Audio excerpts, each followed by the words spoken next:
Então, na primeira aula, eu falei um pouco da angústia dos pais em relação ao choro e do primeiro choro, que é o choro lindo, é o choro que todos queremos ouvir. Mas e depois? Depois que esse nenenzinho vai pro quarto e principalmente depois que esse nenenzinho vai pra casa, por que ele chora? Por que o bebezinho chora tanto? A verdade é que os bebês choram o tempo todo. Eles choram para tirar a roupa, para pôr a roupa, para trocar a fralda, para dar banho, choram para mamar, choram porque estão com frio, choram porque estão com calor. Os motivos são muitos, né? E no começo a gente tem a sensação de que todo choro é fome, né? Então, principalmente da rede de apoio. E na mãe que amamenta é sempre assim, coloca no peito, ele tá com fome.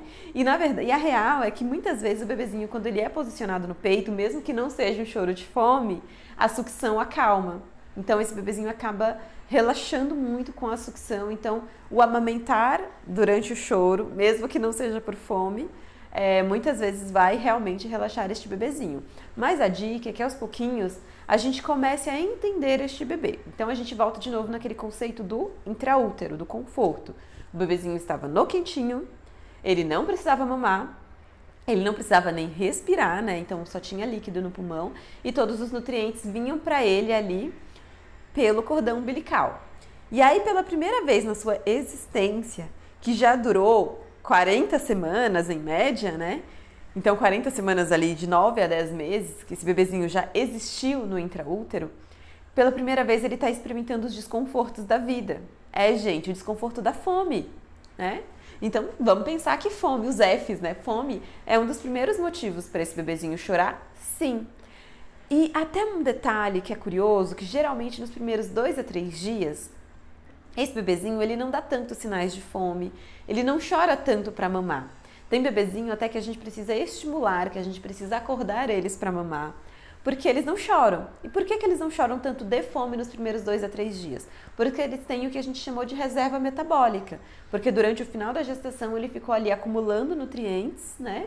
Fazendo uma reserva mesmo, porque das primeiras 48 a 72 horas, a mãe vai ter o colostro em pequena produção que vai aumentar gradativamente.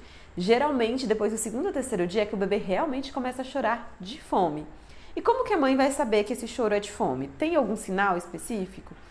Não tem, porque aí tem gente que fala assim, quando ele estiver mexendo a boquinha procurando, é sinal de fome. Não necessariamente, é sinal de necessidade de sucção, porque, de novo, a sucção sempre vai acalmar o bebê. Então, às vezes, ele tá procurando, né? O pai pegou no colo e ele tá ali vestindo a cabecinha, abrindo a boquinha, procurando o peito, e às vezes ele acabou de mamar. Então, não necessariamente esse gesto de procura significa que é fome, significa que é necessidade de sucção. As mãozinhas, né? Falam assim também, o bebezinho com a mãozinha aberta é que ele tá saciado, com a mãozinha fechada é porque ele tá com fome. Não é assim, gente. O bebezinho, até o segundo, terceiro mês de vida, ele tem o que a gente chama de reflexo de preensão palmar.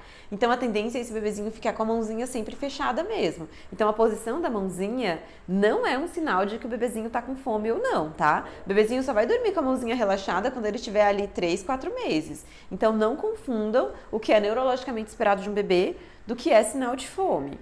Então, dá para saber que é fome? As mães aprendem, com o tempo elas vão identificar esse choro de fome, mas no começo não vem com um manual de instruções, né? Não tem nenhum sinal que seja característico de que um determinado choro é um choro de fome. O choro de frio.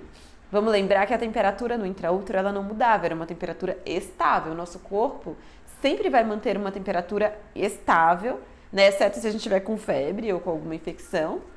Mas era sempre a mesma temperatura. Agora esse nosso bebezinho, ele tá exposto ao calor, ele tá exposto ao frio e ele se incomoda demais com isso. E isso é um cuidado também que a gente tem que ter. Para não colocar nem roupas em excesso, porque o excesso de roupa, aquele bebezinho que num dia quente, num dia ensolarado de 28 graus, tá aquele neném lá com a calça, o body, o macacão, uma manta enroladinho por cima, né? Ainda se brincar, ainda pega um cobertor, tem que tomar cuidado, porque isso aumenta a temperatura do corpo do bebê e a hipertermia para esse neném é muito desconfortável, ele fica incomodado. Então o bebezinho ele tem que ter uma temperatura corporal, né? Uma temperatura axilar de 36,5 a no máximo 37. Mais que isso é desconfortável para o bebezinho. E o contrário, frio, né? Então os dias frios, realmente, se esse bebezinho não estiver suficientemente agasalhado, ele vai chorar, ele vai se incomodar e se irritar por causa do frio. A manipulação. Bebezinho recém-nascido, a gente gosta de colo e de preferência o colo da mãe, tá? Então tomem até cuidado com isso. A gente precisa assim, ensinar esse bebezinho a ficar no colo do pai, a ficar no colo da avó, mas no primeiro momento, o colo que ele conhece, o colo que traz segurança é o colinho da mãe. Então aquele bebê, ele tá ali no colo da mãe e de repente se tira do colo, coloca numa superfície ali de plástico, que os trocadores muitas vezes têm ali um plástico, né? E vai tirar a roupa desse bebê. Olha que estranho, olha que assustador é isso para esse bebê. Ele fica extremamente incomodado. Então é muito, muito comum que o bebezinho chore muito no começo, durante a troca de fralda. E aí eu te pergunto, você vai parar de trocar fralda porque o bebê tá chorando? É claro que não. Você vai deixar de tirar a roupa porque o bebê tá chorando? Não, no consultório. Muitos recém-nascidos, na hora que eu vou fazer o exame físico, eles choram. Choram porque eu tirei a roupa, choram porque eu tô manipulando, choram porque eles estão deitados em cima de um papel. Então é desconfortável. Eu vou deixar de examinar por causa do choro? Não, porque na verdade esse meu bebezinho ele vai se adaptar a isso, ele vai entender que isso não é algo ruim, né? Que é melhor tirar a roupinha e trocar a fralda do que ficar com a fralda suja. Só que leva um tempo para ele entender que é seguro, né? Que aquele local é seguro, que aquela situação é segura. Então a gente tem que conseguir lidar, conseguir aceitar esse chorinho, ouvir esse chorinho enquanto a gente está ali cuidando desse neném, né? Examinando, trocando. E o banho, né? O banho também pode ser um momento de choro desesperado. E aí varia, tem bebezinho que adora a água, né? Que curte muito o banho, mas tem bebezinho que coloca na banheira, é um desespero, é um choro sem fim. Então a gente precisa avaliar aí qual é o nosso perfil do bebezinho. Se é um bebezinho que curte o banho, ok. Se é um bebezinho que chora durante o banho, o que eu sugiro, eu já falei sobre isso lá no vídeo de cuidados com o bebezinho, é o banho de chuveiro e de preferência ainda no colo do pai, porque ele vai pro banho conectado ali, gente, no contato pele a pele, e o barulho da água, o vapor do banheiro, aquela água caindo ali nos pezinhos, nas costas, acaba sendo muito relaxante. Então muitas famílias para quem o banho é desesperador, fazer o banho de chuveiro é uma solução muito simples. Mas a verdade é que à medida que o bebezinho vai crescendo, além dos pais se anteciparem ao choro, né? Então a mãe ela vai sabendo mais ou menos, ela sente o peito cheio, ela vai posicionar o bebezinho antes que ele chore. Ela já tem uma noção melhor de quantidade de roupa, se tá calor, se tá frio. Eles se adaptam a conversar com o bebê durante as trocas, então o bebezinho vai se acostumando.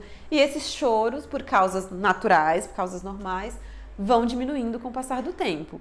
Mas respeitem o tempo, respeitem o processo e entendam que esse bebezinho, quando ele chora, ele não está sofrendo. Ele está sinalizando para você que ele tem alguma necessidade, seja de mamar, de dormir, de trocar de roupa, e que ele está desconfortável naquela situação. Até o dia em que ele ficará confortável e vai ficar tudo bem. Então, sejam pacientes com os choros do bebê.